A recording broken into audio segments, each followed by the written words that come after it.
नमस्कार, आप देख रहे हैं भाग्य चक्र और मैं हूं आपके साथ अंजलि सिंह। मेरे साथ हैं ज्योतिष आचार्य पंडित अमित पांडे जी। पंडित जी, आपका बहुत बहुत स्वागत है। जी धन्यवाद आपका। आम की पत्तियों का क्या है ज्योतिषीय महत्व? घर में कैसे सकारात्मक ऊर्जा का होगा वास? आम के पत्तों का कैसे करें मांगलिक कार्यों में प्रयोग? आम के पत्तों के बिना क्यों शुभ कार्य होते हैं अधूरे? देखिए सिर्फ भाग्य चक्र में। हिंदू धर्म में अलग अलग देवी देवताओं की पूजा अलग अलग तरह से की जाती है, जिसमें भिन्न भिन्न सामग्री का इस्तेमाल होता है। इन पूजा पाठ में उपयोग होने वाले कई फूल और पत्ते हैं जो शुभ भी माने जाते हैं। आज हम बात करेंगे कि आम के पत्तों के बारे में, जिनका उपयोग शादी विवाह, गृह प्रवेश, बंधनवार और पूजा पाठ में किया जाता है। ऐसा कहा जाता है कि आम के पत्तों के बिना पूजा अधूरी मानी जाती है। आम के पत्तों का वैज्ञानिक के साथ धार्मिक आधार भी है, जिसके बारे में आज हम जानेंगे कि क्यों हर पूजा पाठ में आम के पत्ते इतने अहम होते हैं। पंडित जी बताइए हमारे दर्शकों को, और साथ ही ये भी बताइए कि क्या अगर आम के पत्ते इस्तेमाल हो रहे हैं पूजा में तो इसके पीछे कोई विशेष आधार है? सनातन धर्म में पीपल, आम, बड़, गूलर और पाकड़ के पत्तों को ही शुभ माना जाता है। ये पवित्र पंचपल्लव की श्रेणी में आते हैं। कोई भी शुभ कार्य हो, इन पत्तों का प्रयोग जरूर किया जाता है। चाहे कलश स्थापना की बात हो, चाहे पूजा पाठ के दौरान इसका प्रयोग करना हो, संकल्प देने की बात हो, कई जगह इन पंचपल्लों का प्रयोग किया जाता है। प्रायः आम का पत्ता इनमें से सर्वसुलभ है, सब जगह मिल जाता है, सर्वव्यापी है। इसलिए सर्वाधिक प्रयोग हमारे यहाँ पूजा पाठ में, कर्मकांड, अनुष्ठान आदि में आम के पत्तों का किया जाता है। तमाम पूजा पाठ के अलावा जो अन्य मांगलिक कार्य होते हैं, शादी विवाह, इन तमाम कार्यक्रम में कई तरीकों से इन आम के पत्तों का प्रयोग होता है। आम के पत्तों को अत्यंत शुभ माना गया है। आज हम आपको इस कार्यक्रम के दौरान आम के पत्तों का 10 उपयोग बताएंगे। हमारे ज्योतिष शास्त्र में आम के पेड़ को मंगल का कारक बताया गया है। मंगल की 2 राशियाँ होती हैं, मेष राशि और वृश्चिक राशि। तो यह जो मेरा कार्यक्रम है, यह आम का जो प्रयोग है, सर्वाधिक लाभ करेगा तो मेष राशि और वृश्चिक राशि को। अब इसका पहला प्रयोग आपको बताता हूँ, कैसे आम का पेड़ आपके भाग्य को बदल सकता है, कैसे आम का पेड़ आपको रोग मुक्त कर सकता है, आपको पितृदोष से मुक्त कर सकता है, किस तरह से आम का पौधा आपके जीवन को बदल सकता है। अगर आपकी राशि मेष है, वृश्चिक है, तो यह उपाय आप जरूर करें। इसके अलावा अगर आपकी जन्म कुंडली में मंगल 10वें भाव में है, नौकरी नहीं लग रही है, कर्क राशि का मंगल है, तो भी यह उपाय करें। उपाय क्या करना है कि मंगलवार के दिन अश्विनी नक्षत्र हो। मंगलवार के दिन जब अश्विनी नक्षत्र होगा तो इसे भौमा अश्विनी कहा जाता है। वैसे इस दिन तो वेद के पाठ किए जाते हैं, देवी अथर्वशीष के पाठ किए जाते हैं, वैदिक मंत्रों का उच्चारण किया जाता है, जो अत्यधिक फलदायी होता है। एक तरह का यह बहुत बड़ी क्रिया मानी जाती है। वेद पढ़ने के लिए सर्वाधिक उपयुक्त तिथि है भौमाश्विनी, मतलब जिस दिन अश्विनी नक्षत्र हो और मंगलवार का दिन है। प्रायः यह साल में 2 या 3 बार ही आते हैं, कभी कभी 4 बार भी आ जाते हैं। तो अगर किसी मंगलवार के दिन अश्विनी नक्षत्र हो, उस दिन आप किसी सार्वजनिक स्थान पे या बाग, उपवन, बगीचे में या किसी मंदिर प्रांगण में आप एक आम का पौधा लगाएं। आम का पौधा लगाने से जहां आपके मंगल के दोष से मुक्ति मिलेगी, वहां आप प्रकृति की सेवा भी करेंगे। इस पर्यावरण को शुद्ध रखने का एक प्रयास आपका भी गिना जाएगा। इससे आपके पितृ प्रसन्न होंगे। पितृ प्रसन्न इसलिए होंगे कि जब वह आम का पौधा बड़ा होगा तो उसके लकड़ियों का प्रयोग देवताओं की आहुति के निमित्त किया जाएगा, क्योंकि हवन करते समय सबसे पवित्र अगर लकड़ी मानी जाती है तो आम की लकड़ी मानी जाती है। और आम की लकड़ी जला करके ही उसमें किसी भी ग्रह, किसी भी यज्ञ के निमित्त देवताओं को दी जाने वाली आहुति आम की लकड़ी जला के ही दी जाती है। समिधा बदल सकती है, औषधियाँ बदल सकती हैं, लेकिन अग्नि अगर जलाई जाती है तो आम की लकड़ी पे ही जलाई जाती है। इसलिए जैसे जैसे आम का वृक्ष बड़ा होगा, जैसे जैसे उसका प्रयोग इस समाज की सेवा में, इस प्रकृति की सेवा में, इस वातावरण को शुद्ध रखने की सेवा में प्रयोग होगा, वैसे वैसे आपकी जन्म कुंडली में चाहे मंगल का दोष हो, चाहे मंगल राहु की युति का दोष हो, चाहे पितृदोष हो, इन तमाम दोषों से आपकी जन्म कुंडली मुक्त होगी। आपका जीवन उतना ही सुखी और संपन्न होता जाएगा। चलिए पंडित जी से जान लेते हैं कि आम के पत्तों का उपयोग और कहां कहां किया जाता है। पंडित जी बताइए हमारे दर्शकों को ये भी, और साथ ही ये भी बताइए कि हमने देखा है कि कई बार जब पूजा पाठ करते हैं तो कलश अगर लगाया जाता है तो उसमें भी आम के पत्तों का इस्तेमाल किया जाता है। और अगर कलश सजाया जाए नवरात्रि के दौरान अगर हम बात करें तो कितने आम के पत्ते उसमें यूज किए जाते हैं, इस्तेमाल किए जाते हैं? जरूरी नहीं कि हर पूजा में पांचों पंचपल्लों का प्रयोग हो। कतिपय एक वृक्ष के पत्तों का प्रयोग अनिवार्य रूप से किया जाता है। प्रायः सर्व सुलभ और सर्व जगह सार्वभौम अगर कोई पत्ता है तो आम का पत्ता है। इसका प्रयोग हर तरह की पूजा में, चाहे विवाह हो, शादी हो, किसी भी तरह का आप आराधना कर रहे हैं ईश्वर की या कोई यज्ञ अनुष्ठान कर रहे हैं, हर जगह आम के पत्ते का प्रयोग किया जाता है। और जब भी कोई कलश स्थापना की जाती है, कलश मतलब जब मैं कहूँ तो वरुण कलश से, वरुण कलश होता है जिसमें पीठ के सम्मुख, देवता के सम्मुख एक कलश की स्थापना की जाती है जिसमें जल भर के रखा जाता है, उसे वरुण कलश कहा जाता है। और ऐसे वरुण कलश में जहाँ सप्त औषधि और तमाम नाना प्रकार के सुगंधित पदार्थ और नदियों के जल कलश में डाले जाते हैं, वहीं उसके ऊपर आम के पत्तों से उसे सुशोभित किया जाता है, तब कलश की स्थापना पूर्ण मानी जाती है। मांगलिक कार्यों में इनका अधिक महत्व बढ़ जाता है। हालांकि आज के समय में थोड़ा सा आम के पत्तों का प्रयोग कम हुआ है, लेकिन सनातन धर्म में वैदिक काल के पहले से, मतलब जब व्यक्ति को धर्म और पूजा पाठ कर्मकांड का ज्ञान हुआ, उसी वक्त से इन प्रकृति के संसाधनों के माध्यम से ही देवताओं को प्रसन्न किया या करने का कार्य किया जाता रहा है। देखिए, हमारे जो पूजा विधान है यह प्रकृति से जुड़ा हुआ है।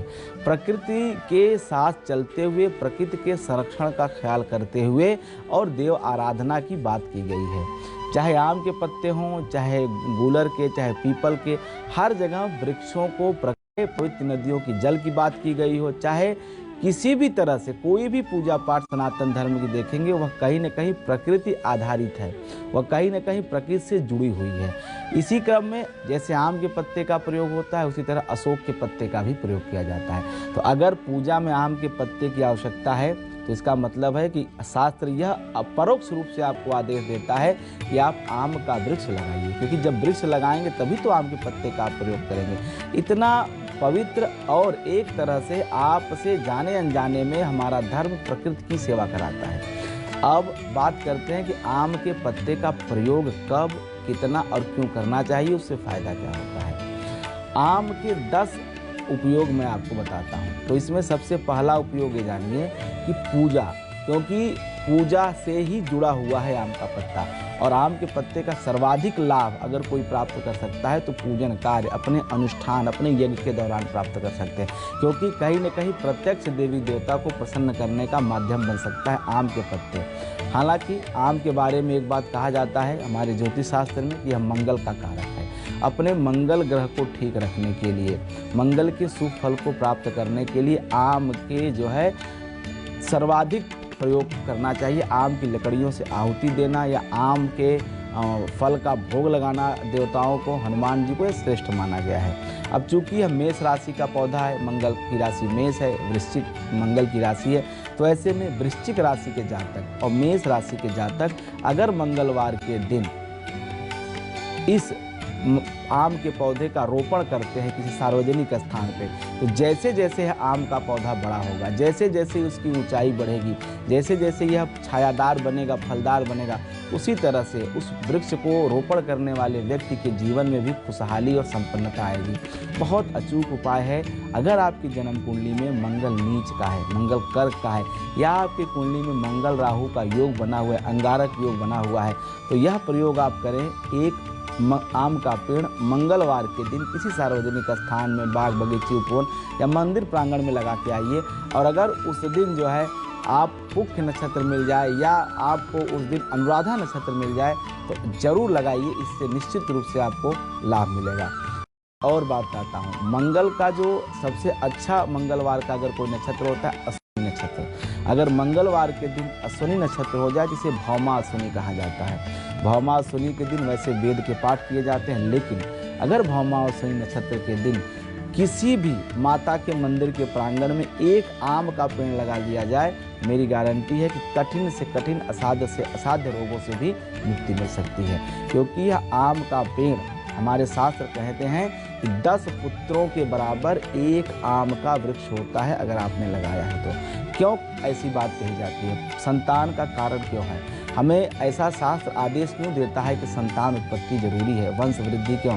क्योंकि 4 पुरुषार्थ में तीसरा पुरुषार्थ है काम, और वह तभी पूर्ण होता है जब आप अपने बाद इस वंश को आगे बढ़ाएंगे। आपकी संतति इस संसार में आपके नाम को आगे बढ़ाएगी। और वह क्यों होती है? क्योंकि वह आपके उपरांत आपकी पितृक्रिया करेगी, आपके पितरों को इस लोक से मुक्ति करने का साधन बनेगा।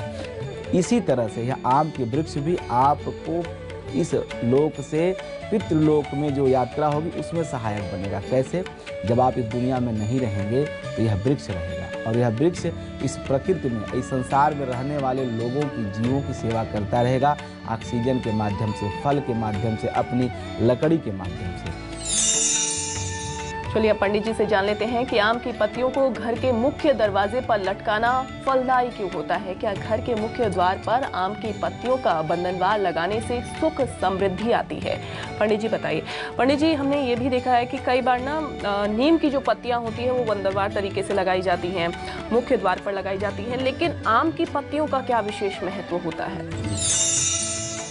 अभी आपको हमने कार्यक्रम में बताया कि आम का पौधा, आम का वृक्ष कितना उपयोगी है मानव जीवन के लिए। लेकिन अब बात करते हैं कर्मकांड की, अनुष्ठान की, आपके यज्ञ की, आपके घर में होने वाले पूजा पाठ की। यहाँ आम के पत्ते किस तरह से सहयोगी होते हैं? आम के पत्तों का प्रयोग अशोक के पत्तों की तरह ही किया जाता है कलश स्थापना में।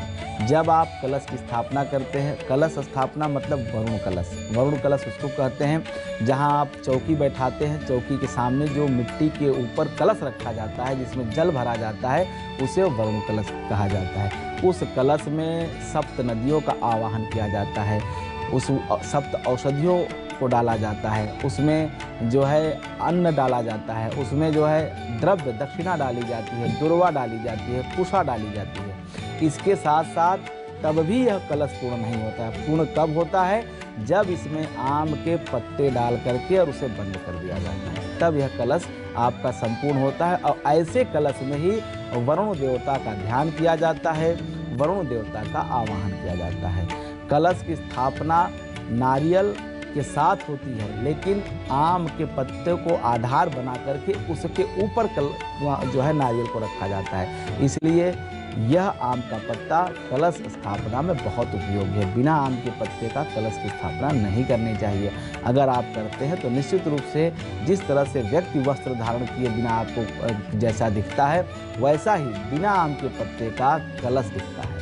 इसलिए जब भी आप कोई भी छोटी या बड़ी पूजा करें, उसमें 3, 5, 7 पत्ते का आप जो है कलश में आम का पत्ता जरूर डालें, उसके बाद कलश की स्थापना करें। यज्ञ के दौरान यज्ञ की वेदी की सजाने की बात हो, या जब बड़े महायज्ञ किए जाते हैं, यज्ञ मंडप बनाए जाते हैं, तो उसमें आम के पत्तों का उपयोग जरूर करना चाहिए। मंडप सजाने के लिए आम से पत्तों से बेहतर कोई पत्ता नहीं होता। हालांकि कुछ जगह अशोक के पत्तों का भी प्रयोग किया जा सकता है, लेकिन आम के पत्ते बेहद सर्वश्रेष्ठ और शुभ होते हैं। घर की पूजा स्थल की बात हो या आपके अपने जो घर में मंदिर बना रखे हैं, यहाँ पे भी आम के पत्तों का प्रयोग कर सकते हैं उनको सजाने में। तोरण द्वार जो कहते हैं बांस के खंभे से बनाया जाता है, उसमें आम के पत्तों की लरी बना के आप लगा सकते हैं। ऐसा करने से भी एक तरह जहाँ उसकी खूबसूरती बनेगी, वहाँ पे यह सकारात्मक ऊर्जा को बढ़ाने वाला होगा। दीवारों पर आम के पत्तों की लड़ी लगा करके मांगलिक उत्सव का एक माहौल बनाया जा सकता है, धार्मिक वातावरण को तैयार किया जा सकता है। आम के पत्तों से आप आरती या हवन के बाद जल का छिड़काव कर सकते हैं, बहुत प्रयोग किया जाता है। देखिए, जब धातु की खोज नहीं होती, सनातन धर्म आदि है, अंत है, अनंत है। कब शुरू हुआ है, कहाँ से शुरू हुआ है, किसने सनातन धर्म की शुरुआत की, इसका ज्ञान न इतिहासकार बता पाए हैं, ना पुरातत्वविद बता पाए हैं। पता नहीं कब से हमारे यहाँ भगवान शिव और माता की पूजा होती रही है, आदि देव रहे हैं। तमाम सूर्य को जल कब से दिया जा रहा है, इसका कोई कारण आज तक पता नहीं चला है। अनादिकाल से जब इस संसार में कुछ भी नहीं था, तब भी हमारा धर्म था और इससे पूजा पाठ अनुष्ठान इत्यादि होते रहे हैं। स्वरूप जरूर अलग रहा है। जब धातु की खोज नहीं हुई थी, तब जब आचमन किया जाता है तो कभी आपने विचार किया कि आचमन के लिए किस धातु का प्रयोग किया जाता है?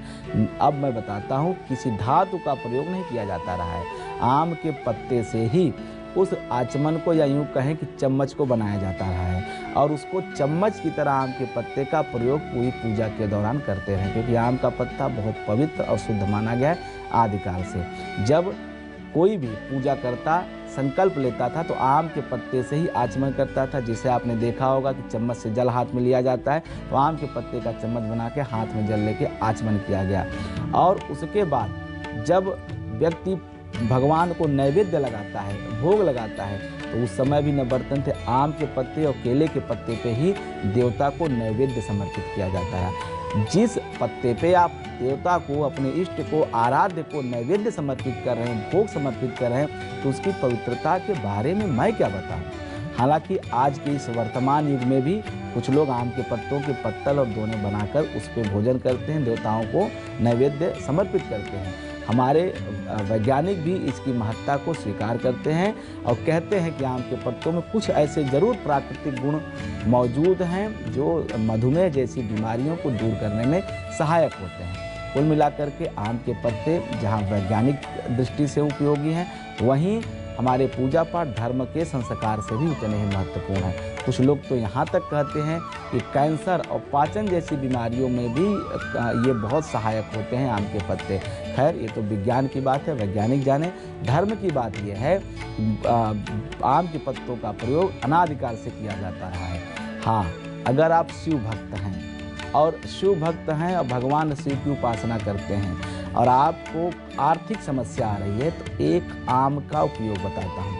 आर्थिक समस्या को दूर करने के लिए किसी भी सोमवार के दिन पके आम का आप रस बना लें और उस रस से महादेव का जो है 16 मंत्रों से, जो रुद्र सूक्त के 16 मंत्र हैं, उन मंत्रों से भगवान शिव का अभिषेक करें। अगर आपको मंत्र नहीं आता है तो केवल ओम नमः शिवाय कहते हुए आम के रस से भगवान भोलेनाथ का अभिषेक करें, तो निश्चित रूप से कठिन आर्थिक समस्या, ऋण, रोग, दारिद्रता से भगवान भोलेनाथ की कृपा से मुक्ति मिलेगी। तो पंडित जी ने आपको बता दिया कि कैसे पूजा में आम के पत्तों का इस्तेमाल किया जाता है, और साथ ही पंडित जी ने आपको ये भी बताया कि अगर आप घर के मुख्य द्वार पर आम की पत्तियों का इस्तेमाल करते हैं, तोरण लगाते हैं, तो वो कितना ज़्यादा फलदायी होता है। अब पंडित जी से हम जानते हैं कि आम किस भगवान को सबसे ज़्यादा प्रिय है। पंडित जी बताइए। आम के पत्ते मांगलिक कार्य के दौरान बड़े ही शुभ माने जाते हैं, जैसा मैंने यह कार्यक्रम की शुरुआत में आपको बताया। इसके बिना कोई भी शुभ कार्य पूर्ण नहीं होता है, कोई भी पूजा पाठ पूर्ण नहीं होता है। चाहे गृह प्रवेश हो, विवाह हो, कोई भी पूजन हो, उसमें आम के पत्ते का प्रयोग अनिवार्य रूप से किया जाता है। हवन के मौके पर तो आम के पत्तों का तोरण भी आप लगाते हैं। हमारे शास्त्र कहते हैं कि आम अगर किसी देवता को अति प्रिय है तो हनुमान जी को। वैसे आम का नैवेद्य तो सभी को लगाया जा सकता है, लेकिन हनुमान जी का अति प्रिय फल माना जाता है आम। तो ऐसे में अगर आप हनुमान जी के उपासक हैं, बजरंगबली के भक्त हैं, तो मंगलवार और शनिवार के दिन आम का नैवेद्य हनुमान जी को समर्पित कर सकते हैं। और इसके साथ साथ जब उन्हें आचमनी प्रदान करें, जब उन्हें अर्घ पाद्य आचमनी दें, तो आम के पत्ते के बने हुए चम्मच से दें, तो निश्चित रूप से हनुमान जी की विशेष कृपा आपके ऊपर बनी रहती है। हनुमान जी विद्यावान हैं, अति बलवान हैं, और उनकी कृपा से सर्व कार्य सुलभ हो जाते हैं। व्यक्ति के लिए सर्व शक्तियाँ सुलभ हो जाती हैं, सभी मनोकामना पूर्ण हो जाती हैं। तमाम बुरी शक्तियाँ, नकारात्मक ऊर्जा जो भी आपके ऊपर बाधा है, वह सब दूर हो जाती है हनुमान जी की कृपा से। आम का नैवेद्य मंगलवार के लिए हनुमान जी को समर्पित करें, ये सारे लाभ आपके जीवन में जरूर दिखाई देते हैं। आम के पत्तों का शुभ कार्य में प्रयोग करने का एक कारण यह भी है कि मनुष्य का प्रकृति के साथ संबंध बना रहे, क्योंकि हमारा सनातन धर्म कहता है कि प्रकृति और मानव का साहचर्य बना रहेगा, एक दूसरे के पूरक हैं। जिस तरह से कहा जाता है कि प्रकृति के बिना जीवन संभव नहीं है, उसी तरह से जब तक प्रकृति संतुलित है तब तक मानव जीवन संतुलित है। आज संसार में तमाम वातावरण प्रदूषण की समस्या सिर्फ इसलिए है, मानव की बढ़ती हुई आबादी और मानव की बढ़ती हुई भौतिक संसाधनों की भूख। कहीं न कहीं यह प्रकृति को नष्ट कर रही है। लेकिन हमारे धर्म के आदेश को मानेंगे, हमारे धर्म की परंपरा मानेंगे, इस विराट सनातन धर्म की संस्कृति को स्वीकार करते हुए इसके आदेशों पर चलेंगे तो प्रकृति भी सुरक्षित रहेगी, मानव जीवन भी संपन्न बना रहेगा, कभी किसी भी तरह की दिक्कत समस्या नहीं आएगी। हम जन्म कुंडली देखते हैं, हम इस सृष्टि की, इस धरती की मेदिनी कुंडली देखते हैं, इसे मेदिनी ज्योतिष कहा जाता है। उसमें भी कई जगह ऐसे फलादेश आते हैं कि मानव को अपनी जन्म कुंडली अगर बेहतर बनाए तो उससे पृथ्वी की कुंडली, दुनिया की कुंडली भी अच्छी बनने लगती है। अगर हर इंसान थोड़ा थोड़ा सकारात्मक सहयोग करे तो जैसे उसका भाग्य बदलेगा, उसके जीवन में अच्छाई आएगी, उसी तरह इस प्रकृति और इस दुनिया में भी अच्छाई आएगी। आम के वृक्ष का एक बार वृक्षारोपण जरूर करना चाहिए जीवन में। अगर आप नहीं कर पा रहे हैं तो कम से कम काटने का भी प्रयास आपको नहीं करना चाहिए, क्योंकि वह व्यक्ति जो वृक्षारोपण करता है वह दोहन कर सकता है। हमारे यहाँ कहा जाता है अगर आप एक वृक्ष काटते हैं तो उसके जगह पर कम से कम 10 वृक्षों का वृक्षारोपण करें, क्योंकि अगर वृक्ष नहीं रहेंगे तो ये धरती नहीं रहेगी, ये धरती नहीं रहेगी तो हम नहीं रहेंगे। हमेशा पर्यावरण के आधुनिकता के साथ साथ पर्यावरण का भी ख्याल रखना चाहिए। पर्यावरण है तब हम हैं, इसमें आम बहुत महत्वपूर्ण हो जाता है। आज पूरे कार्यक्रम के दौरान हमने आपके हित के लिए आम के पत्तों का, आम के फल का, आम के समिधा का प्रयोग बताया। आम जहां आपके जीवन, आपके भाग्य को बदल सकता है, वहीं इस वातावरण को भी शुद्ध और अच्छा बना के रख सकता है। इसलिए आप कभी भी जब भी मौका मिले जीवन में तो एक बार कम से कम आम के 10 वृक्ष जरूर लगाएं। निश्चित रूप से आप जहां प्रकृति की सेवा करेंगे वहीं अपनी जन्म कुंडली में उत्पन्न होने वाले उपद्रव को भी शांत कर सकते हैं। चाहे आपकी लग्न जो हो, राशि जो हो, या आप किसी भी नक्षत्र में पैदा हुए। खास करके अगर आपका जन्म अश्विनी नक्षत्र में हुआ है, अनुराधा नक्षत्र में हुआ है, अश्लेषा नक्षत्र में हुआ है, तो निश्चित रूप से इन नक्षत्रों में उत्पन्न होने वाले जातकों को आम का वृक्ष जरूर लगाना चाहिए। ऐसा करने से उनकी जन्म कुंडली में जो नक्षत्र से उत्पन्न होने वाले उपद्रव हैं वो शांत होंगे, जीवन में संपन्नता, खुशहाली बनी रहेगी। भाग्य चक्र में आज बस इतना ही। आगे के एपिसोड में हम कुछ और विषयों पर पंडित जी से विस्तार से चर्चा करेंगे, लेकिन आज हमें इजाजत दीजिए और आप देखते रहिए न्यूज़ 24 मध्य प्रदेश छत्तीसगढ़। नमस्कार। नमस्कार।